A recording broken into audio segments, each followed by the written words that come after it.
안녕하십니까. 초벌심자경문 제40회차 서일보입니다. 오늘은 초벌심자경문 제2권 69페이지서부터인데요. 본론에 들어가기 전에 잠깐 개송 하나 살펴보고 들어가겠습니다. 잡장들 하시고요. 후전 우후 요내중 모유 하니 무조무사 시위번지 니라나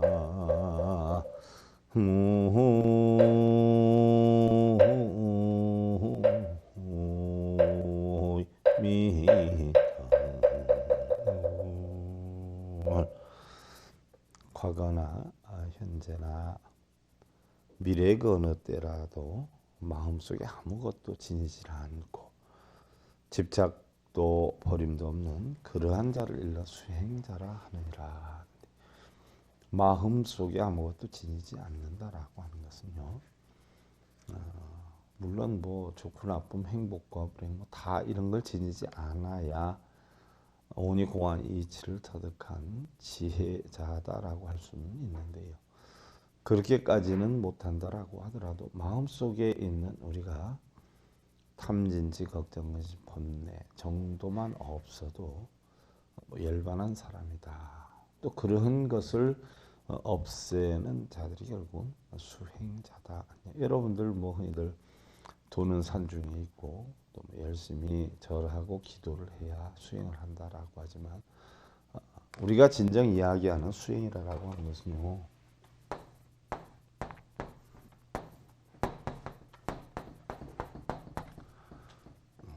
뭐 열심히 기도하고 절하고 뭐 매달리고 이게 수행이 아니에요.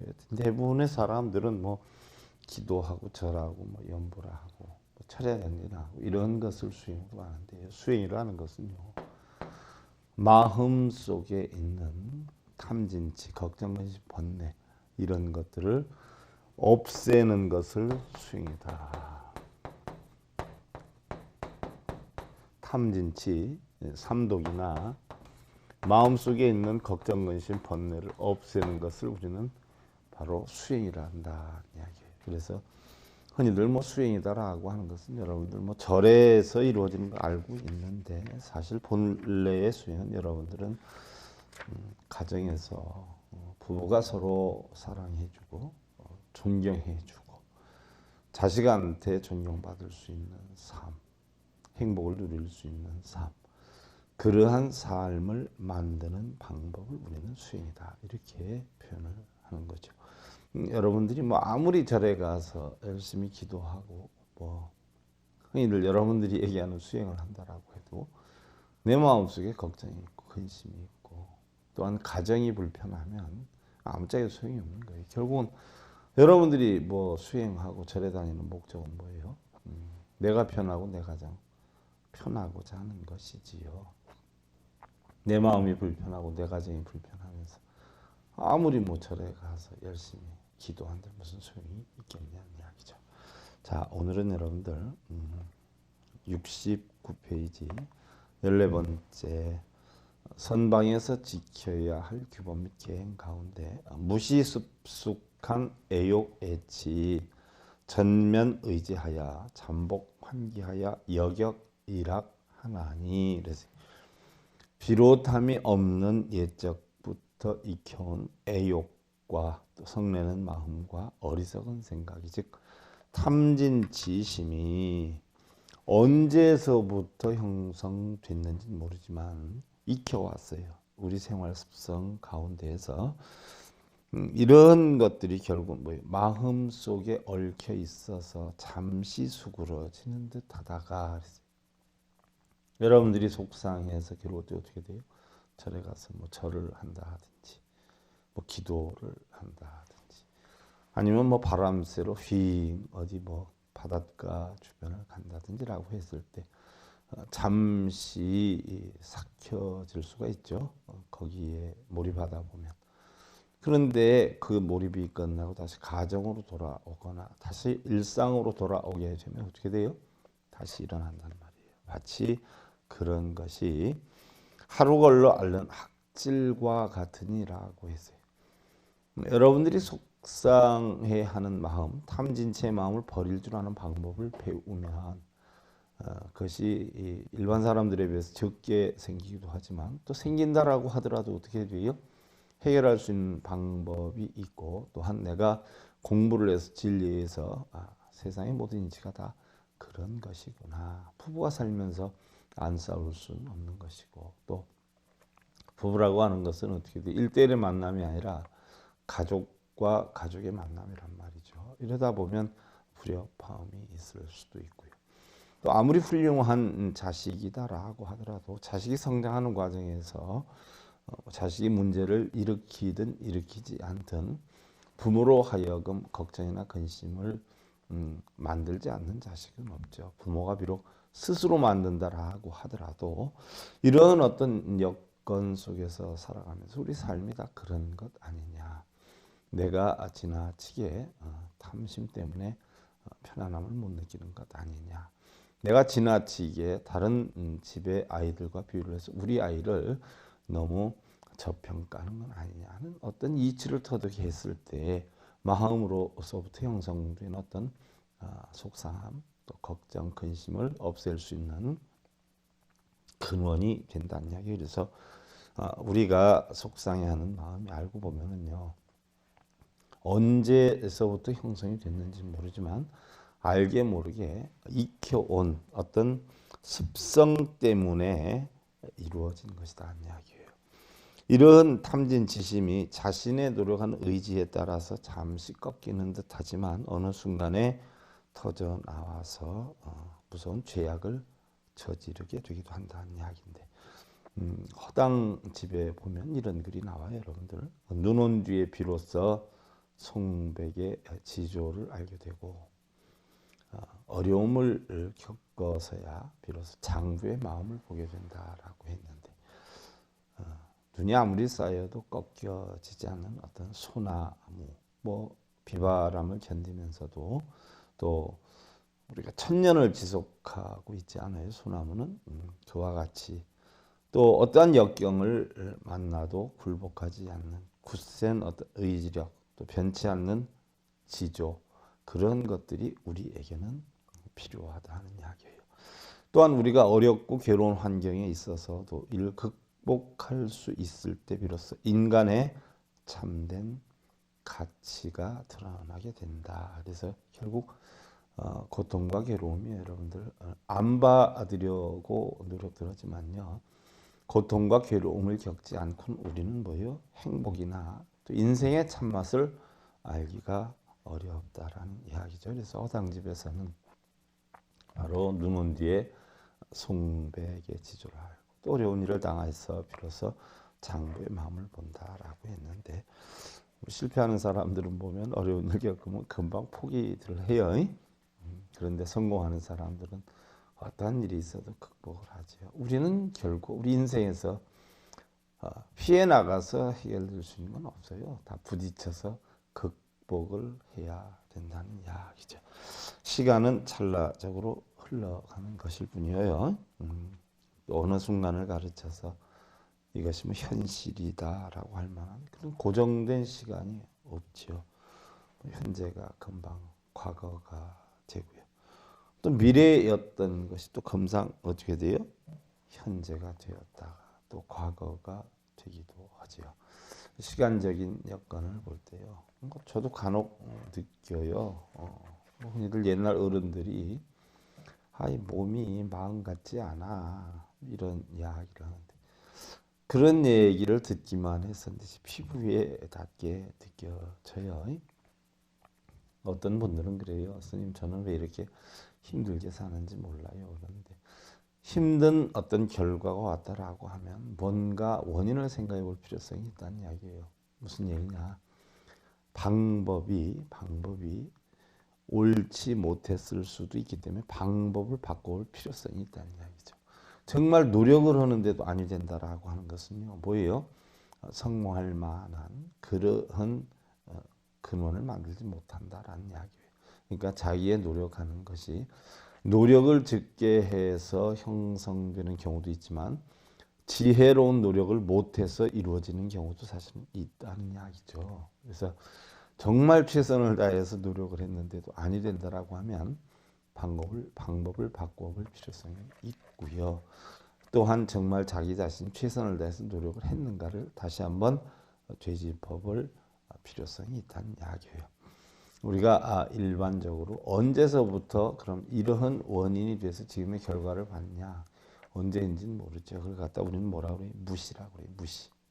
무시 이래로 정확하게 언제부터인지는 모르지만 과거의 어느 시점에서 시작해서 지금에 이르기까지 무시다 이렇게 표현하는데요. 또한 습속이다라고 하는 것은 우리가 깊게 습관이 들여져서 몸에 익혀진 것을 이야기를 하는데요. 무시 습속이다라고 하는 것은 어떻게 돼요? 내가 언제부터였는지 모르지만 나 자신도 모르게 뭐 익혀온 습관이 된 것을 이야기를 하죠. 또한 애욕이다라고 하는 것은 무엇이든 우리가 탐착하고 탐내는 욕심을 말하는데요. 바로 욕망의 만족을 부단히 갈구하는 마음이기 때문에 우리가 가래다 이렇게 표현해요. 근데 대부분의 사람들은요, 자기 자신이 욕심을 부리고 있는지 그 자체도 모르는 분들이 많아요. 욕심의 한계를 모르기 때문에 그렇죠. 적어도 내가 이 정도 노력했으면 그 정도는 결과를 얻어야 되는 거 아니냐. 내가 무슨 욕심이냐 이렇게 이야기를 하는 분들이 있는데 욕심이라는 것은요 사실은 자신이 어떠한 만든 원인 또는 심은 원인보다 더 많은 것을 추구하려고 하는 것을 우리는 욕심이다 이렇게 표현을 해요. 뭐 어떤 분들은 돈 버는 것도 뭐 적게 벌고 뭐 대충 이러다 가는 거지 뭐 세상살이 행복하게 살고 잘 살고 명예 가지고 살고 뭐 이런 자체를 욕심으로 알고 있는 분들이 있는데 그건 아니죠. 왜냐하면 우리가 인생을 살면서 어떻게 돼요? 우리 삶의 추구, 목적이 뭐예요? 결국 행복한 삶 아니에요. 행복하려면 부수적으로 따라야 되는 게 뭐예요, 여러분들? 돈, 그렇잖아요. 권력, 명예. 이 부수적으로 따라야죠. 어느 정도는 그래도 사람의 대우를 받을 수 있는 그런 조건을 갖추어져야 우리가 행복의 조건이 될 수 있고요. 또한 사람으로 태어나 살면서 한 번 태어났다 한 번 가는 인생인데 어떻게 돼요? 남들보다 뛰어나면 더욱 좋겠지만 또한 뛰어나진 못하더라도 남들만큼은 살아야 되지 않아요. 근데 문제는요. 그러한 남들보다 뛰어나거나 남들만큼 살아야 되겠다 하는 그런 결실을 얻을 만큼의 원인을 만들지 않고 결실을 바란다는 거예요. 대부분의 사람들. 일례를 하나 들어봐요. 요즘도 입시철이라 뭐 희비애락이 많이 엇갈리는 그런 경우가 있는데요. 뭐 서울대니 고대니 연대니 뭐 흔히 알려져 있는 이런 명문 대학들에서는 뽑는 인원이 한계가 있잖아요. 뭐 몇 명, 정원 뭐 이렇게 해서 좀 적어도 어떻게 돼요? 전국에서 그 등수 안에 들어야 갈 수 있다는 것이에요. 근데 대부분의 사람들이 우리 아들은 그 정도는 갈 수 있을 것이다 라고 생각을 해서 지원을 하지만 떨어지는 경우도 있어요. 그러면 그걸 갖다 흔히들 재수가 없었어, 운이 없었어, 과를 잘못 선택했어 뭐 이런 분들이 많은데 운이 없고 과를 잘못 선택한 것이 아니라 실력이 안 된 것이거든요. 왜냐하면 전국의 상위권 내에 등수가 들면 무슨 과를 잘못 선택하고 뭐 운이 없을 까닭이 있겠어요? 실력 안에 들면 되는 거지. 그리고 성공하고 잘 사는 사람들도 보면은요, 삶의 방법이 뭔가는 틀려요. 같지가 않더란 말이죠. 예를 하나 들어서 어떤 분들은 그러대요. 뭐 우리나라에서 보편적으로 뭐 잘 사는 사람들이 집중적으로 몰려 있는 곳 하면 뭐 서울 강남이다. 그래서 강남권에 있으면 야 이러는데 뭐 대부분의 사람들이 알기는 강남에 살면 어떻게 돼요? 돈도 잘 벌고 지위나 명예가 좀 어느 정도 있기 때문에 씀씀이도 크고 사치도 크고 허영도 크고 무슨 물건 하나만 사도 전부 명품만 사는 것으로 알고 있는 분들이 엄청 많은데요. 사실 그렇지는 않더라고요. 제가 강남에서 강의도 했고 볼 일이 있어서 간혹 가 보면은요, 제가 많은 걸 느끼게 돼요. 물론 제 마음에서 역시 강남 사람은 하는 생각이 있어서 그렇게 보여서 그런지는 몰라도 달라요. 지방 같은 데 보면은 자기뿐이 모르거든요. 근데 그 서울 강남 사람들 보면은요, 정말 철두철미한 민주주의식 사고관을 많이 가졌더라고요. 그러니까 남에 대해서 일체 관여를 안 해요. 또 피해를 주려고 하지도 않고 부담도 주려고 하지 않아요. 근데 지방에 사는 사람일수록 어떻게 돼요? 엄청 부담을 많이 줘요. 주변 사람들의 어떤 뭐 좋은 점, 나쁜 점을 일일이 다 시시콜콜 이야기하고 나누고 뭐 시비 걸고 이런 사람들이 엄청 많은데, 심지어 무슨 물건을 하나 가지고 엘리베이터를 타지 않아요. 그러면 나는 뭐 지방에서는 겪어보지 않았어요. 뭐 하다못해 대전이나 청주에서는 겪어보지 않았는데 서울 강남 쪽에 가면 많이 겪어요. 뭐 이렇게 들고 가면요, 적어도 엘리베이터 같은 데에서는 어떻게 돼요? 들고 가는 모습을 보면 문을 안 닫아요. 기다려 주어요. 기다려 주고 받아도 주어요. 근데 지방에서는 그런 사람 못 봤어요. 문을 열고 들어가도, 어디 사무실에 문을 열고 들어가도 뒤에 사람이 조만큼 따라오면요, 열고서는 들어가실 건가요? 기다려줘요. 대신 열어주고. 근데 지방에서는 못 봤어요. 그러니까 인식이 다르다. 거기다가 사채여행이 뭐 굉장히 크고 여러분들 뭐 명품만 사용한다 이렇게 생각하는데 천만의 말씀이요. 그 슈퍼 같은 데 가면 비닐봉지 예를 들어서 탁 웬만한 사람도 갖고 다니더라고요. 시장 이 봉지 같은 거, 뭐 헝겊으로 된 거 이런 거 뭐 백속에 넣어 갖고 다니거나 가서 물건 사면 거기다 가져 나와요. 그러니까 비닐로 봉지 값도 사실은 필요가 없을 정도. 근데 어쩌다가 비닐로 봉지를 들고 오게 되면요, 그 다음에 거기 갔을 때 어떻게 돼요? 꼭 환전을 하더라고요. 그거 얼마 안 돼. 불과 1, 20원이 지나지 않거든요. 뭐 세케야 2, 30원인데 그걸 꼭 가져와서 환전을 하더라고요. 그러니까 지방 사람들은 물론 그런 사람도 있겠지만 보편성으로 볼 때 못 봤어요. 제가 느낀 것이, 저런 사람들이 잘 사는 데는 다 그럴 만한 이유가 있었구나. 필요 없는 것 절약할 줄 알고, 뭐 무조건 뭐 좋은 데 산다 해서 먹는 것도 좋은 것만 먹고 이런 거 아니에요. 오히려 촌 사람들이요, 비싼 거 좋아하고 명품 좋아하고 또 똑같은 뭐 음식 재료를 사도 고급만 사고 이래. 그 사람들은 안 그래요. 그러니까 써야 할 때 쓸 줄 알지만 안 써야 할 때 안 쓸 줄 알아요. 근데 지방 사람들은 다 그런 건 아니지만 써야 할 것과 안 써야 할 것을 구분을 못 해요. 구분을. 무조건 뭐 좋은 건 좋은 줄 알고 그건 아니거든요. 이것이 결국 뭐예요? 내가 알게 모르게 만들어 온 무시습숙 애욕이란 말이죠. 알게 모르게 습을 만들어 온 나의 애욕이다 하는 이야기예요. 이런 것들 때문에 형성된 것이 결국 H인데, 성냄인데, 결국 뭐예요? H, 성냄과 어리석음인데, 흔히들 우리는 뭐 성냄이다라고 하면은 뭐 일체 화내고 성내면 나쁜 사람이다 이렇게 하는데 그건 아니에요. 자식이 예를 들어서 올바른 길을 걸어가지 못한다 하면 어떻게 돼요? 야단을 쳐야지. 바르게 만들어야지. 뭐 야단 치면 부처님이 탐내고 성내고 어리석지 말라 그러니까 성내면 안 돼. 이건 아니죠. 잘못되는 건 야단 쳐서 가르쳐야지요. 부처님께서도 뭐예요? 자기 법에 따르지 않고 바른 법을 따르지 않는 자는 자기가 뭐예요? 쳐다도 안 본다라고 했어요. 자기는 그 법을 설할 것도 없고 법문을 할 것도 없고 그를 이끌 필요도 없다라고 했어요. 부처님도. 바르지 않은 사람한테는 오히려 법문을 하면 문제가 되기 때문에 법문하지 말라라고 했어요. 예를 들면 브라만들처럼 뭐 빌거나 촛불 켜놓고 절하거나 뭐 기도하거나 이런 사람들한테는 절대로 법문하지 말라라고 했어요. 오히려 법문을 하면 그런 사람들은 그런 걸 가지고 꼬투리를 잡아서 비방을 하기 때문에 그런 사람들한테 법을 전할 필요가 없다라고 하셨어요. 그와 같이 성냄도 어떻게 돼요?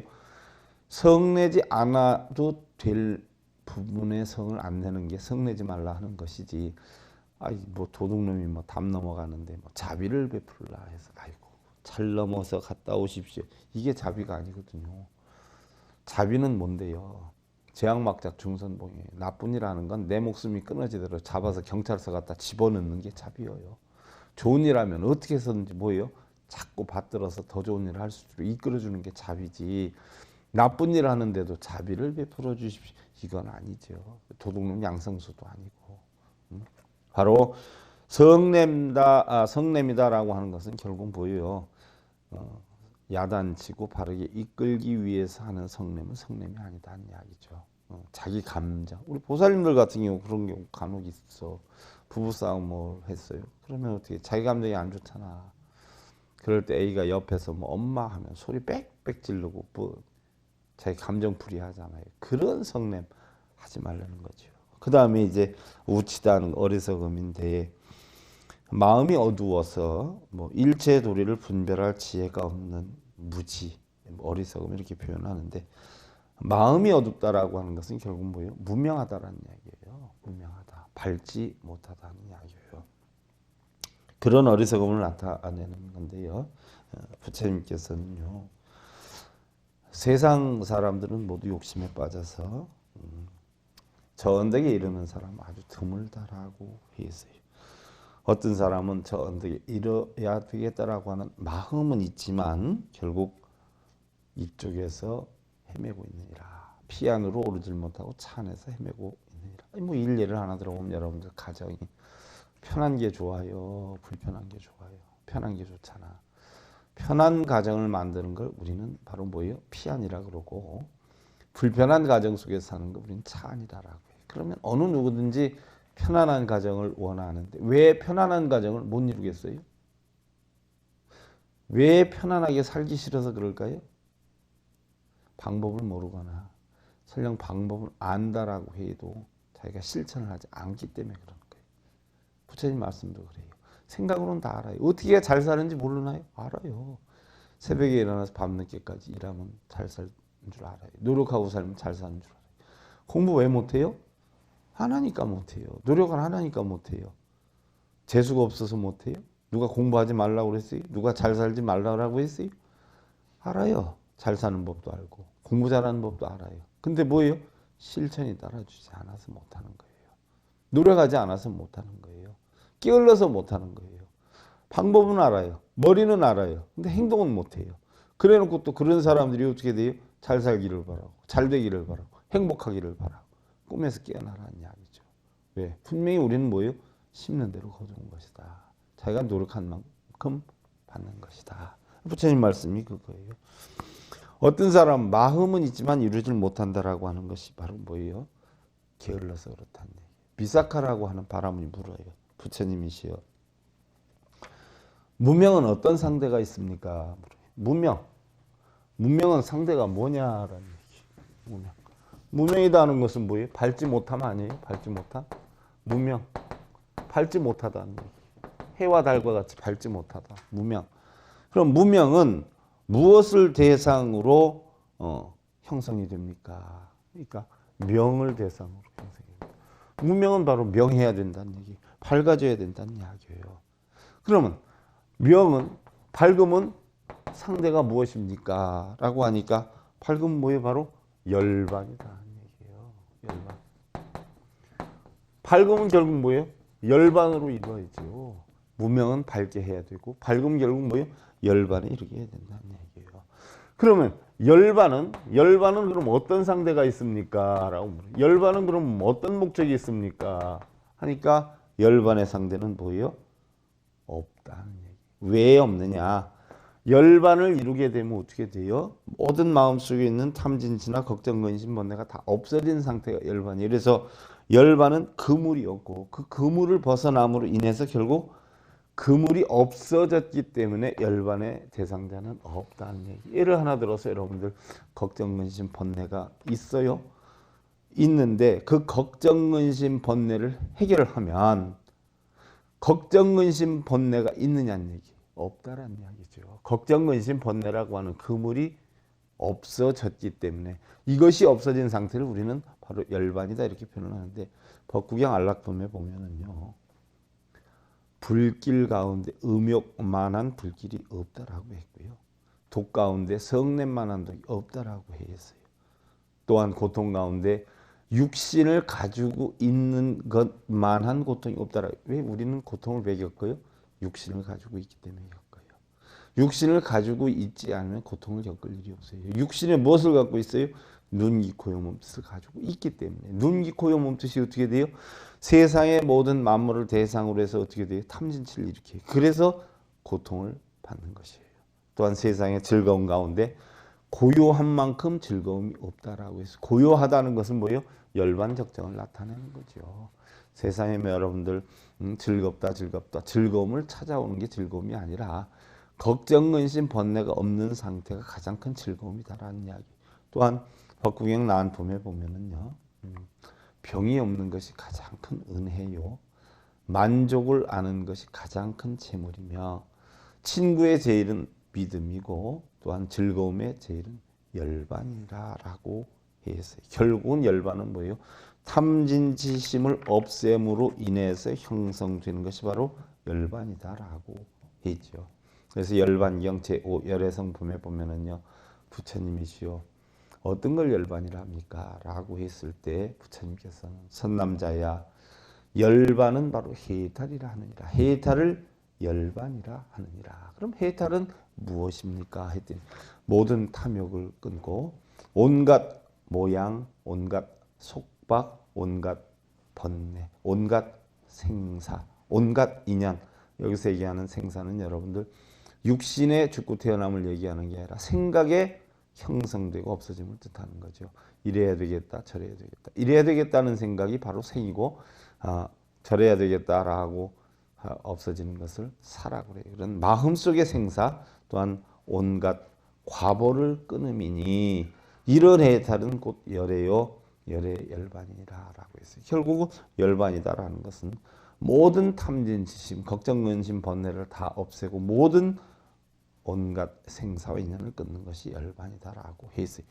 또한 열반경 권제 22의 사자오 보살품에 보면은 선남자여, 부처님께서 항상 중요한 법을 설해서 팔정도와 대열반에 이르는 방법을 가르쳐 주셨는데, 중생들이 얻지 못하는 것은 무슨 얘기예요? 부처님께서는 팔정도 및 사성제 12년법 또한 대열반에 이르는 법을 가르쳐 주었는데, 중생들이 그 열반을 얻지 못하는 까닭은 바로 나의 허물이 아니며 부처님 자신의 허물이 아니다라고 했어요. 또한 거룩한 길의 허물도 아니며, 또한 거룩한 길이라는 것은 팔정도지요, 진리죠. 진리의 허물도 아니고 부처님의 허물도 아니다라고 했어요. 그럼 누구의 허물인 거예요? 여러분들한테 배고프면 밥 먹으라고 밥상을 차려주었어. 그럼 안 먹고 배가 고프다라고 하면 누구의 허물이에요? 자신의 허물이에요. 성공하는 법을 가르쳐 주었어. 성공하지 못하면 누구의 허물이에요? 여러분들 행복하게 사는 법을 가르쳐 주었어. 근데 행복하지 못하면 누구의 허물이에요? 부처님께서는 전부 중생들의 허물이며 바로 번뇌의 허물임을 알아야 되니라. 번뇌를 하는 그 번뇌자의 허물이다. 이런 까닭으로 모든 중생들에게 바로 열반을 얻지 못한 이유는 중생들이 직접 행을 하지 않기 때문이다라고 했어요. 마치 용한 의원이 병을 잘 알고 약을 일러주지만 병원에 가서 치료도 안 받고 약을 먹지 않는 것과 같으니 그것은 의사나 약사의 책임이 아니다는 이야기예요. 그래서 우리 불자를 보면은 부처님 법을 공부하다 보면은요, 여러분 행복하게 사는 법, 부자 되는 법 뭐 다 일러주셨어. 근데 다들 바빠서, 먹고 살기 바빠서 아니면 가르쳐 주는 곳이 없어서, 내가 다니는 절에는 맨날 빌기만 하라고 그래서, 독경만 하라고 그래서 이래서 저래서 못한다라고 해요. 그럼 그게 다 누구 허물이에요? 책임은 누가 져야 돼? 자기가 져야 돼요. 스님이 안 져줘요. 세상이 안 져줘요. 그래서 자신의 노력하는 의지에 따라 탐진치는 꺾이는 듯 하다가도 결국 방법을 모르고 이치를 모르기 때문에 다시 형성이 되기도 한다는 얘기예요. 자, 삼여경에 보면 수행에 대해서 배우는 자에게는 고통이 있고 또 배우지 않는 자에게는 고통이 없다라고 했어요. 그럼 배우는 자에게 고통이 있다는 것은 뭐예요? 바로 먼저 풀을 뽑고 땅을 갈고 심으면 어떻게 돼요, 여러분들? 힘들잖아. 풀 뽑고 땅을 갈고 닦으려면. 하지만 뭐예요? 수확이 생겨요. 먼저는 힘들지만 고진감래야 나중엔 단 것이 와. 그런데 자, 이것을 고생한다는 것이고, 배우지 않는 자에게 고통이 없다라고 하는 것은 봐요. 가시덤불이나 나쁜 풀이 있어도 어떻게 돼요? 땅을 갈지 않기 때문에, 가꾸려 하지 않기 때문에 고통이 없다는 거예요. 고통이 없는 대신에 나중에 뭐 결실도 없어요. 먼저 고통이 있는 자는 나중에 결실이 있어요. 여러분들 불법 배우기가 힘이 든다 하는데 힘이 안 들어요. 단지 본인들이 시간을 만들면 되거든. 근데 맨날 시간이 없다라고 해요. 뭐 하느라고 시간이 없어요. 자기 인생 행복하게 사는데 어떻게 돼요? 그런 시간 할애를 해야죠. 그래놓고 나중에 나는 왜 이렇게 힘들게 사는지 몰라. 세상 행복하게 사는 법을 안 배웠는데 힘들 수밖에 없죠. 그래서 바로 부처님 뭐라 그래요? 깨달은 자는 생사의 고통이 없다. 깨달음은 결국 더러워진 옷을 벗는 것이다. 더러워진 옷은 뭐예요? 걱정, 근심, 번뇌의 옷을 벗는 것이다 라고 했어요. 그래서 수행자여, 절대 자신의 그림자에 속지 말아라. 여러분들이 알고 있는 뭐 행복이니 뭐 불행이니 좋고 나쁨을 알고 보면 전부 뭐예요? 평생 사람들은 자신의 그림자에 속고 사는데, 바로 자신의 그림자는 욕망에 찌든 몸이다. 이것 때문에 결국 남을 속이고 남을 해하고 악을 저지르게 된다라고 했어요. 또한 육시바음경에 보면 여러분들 마치 마른 풀을 쌓음이 수미산과 같을 때, 마른 풀이 수미산과 같이 많이 쌓여 있다라고 해도 결국 겨자씨만한 어떻게 돼요? 불씨 하나만 있으면 그건 다 태워 없앨 수가 있어요. 또한 마찬가지죠. 부처님 처소에서 조그만 선근을 심을지라도 이와 같이 반드시 일체 번뇌를 모두 다 태워서 결국은 무여열반에 이르게 될 수 있다라고 했어요. 무여열반이라는 것은 열반 가운데 뭐예요?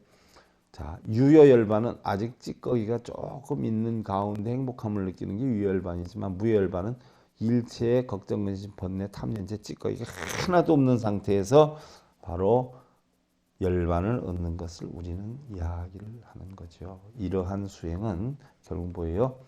끊임없이 해야 된다. 보편적으로 노력하는 자에게 좋은 결실을 얻어지는 거 아니에요? 여러분들 한 달 근무하는 가운데 반 근무하면 한 달 봉급 안 주잖아. 반뿐이 안 주잖아. 우리 인생의 행복도 우리가 행복할 수 있는 방법을 반뿐이 안 배우면 어떻게 돼요? 반뿐이 안 행복한 게요. 응? 온전하게 다 행복한 사람만큼 공부해서 행복을 느껴야 되는데, 그래 놓고 자기는 시간이 없다고 반만 챙겨놓고 행복은 하나 가득 얻으려고 하면 그게 도둑놈이지. 도둑놈의 삶 살지 않았으면 싶어. 잡장들 하시고. 상지 상중신요 호사위보전이 니라나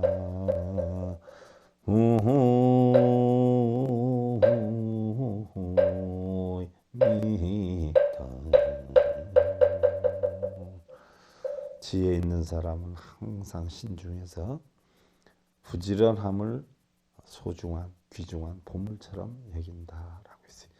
결국 우리의 모든 삶의 행복은요, 부지런함 속에서 오는 거예요. 부지런함 속에서. 게을러서 먹을 거 다 먹고 놀 거 다 안 놀고 쉴 거 다 쉬고 잠잘 거 다 자고, 그 자는 만큼 내 행복은 점점 줄어든다. 나의 성공은 점점 줄어든다는 걸 명심해야 돼. 할 거 다 하고 행복은 또 더 많이 바라고 또 뭐예요? 응? 성공은 더 많이 바란다라고 하면 그게 바로 탐욕심이요, 도둑놈의 심보다 하는 이야기. 절대로 세상은 일여평등하지요. 편견이라는 건 없어요. 게으른 사람에게 절대 성공의 문은 열리지 않아요.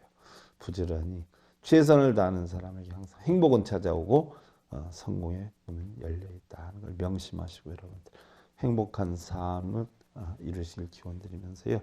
초갈심 자격문 제40회차 서일공이었습니다. 감사드립니다. 성공하십시오.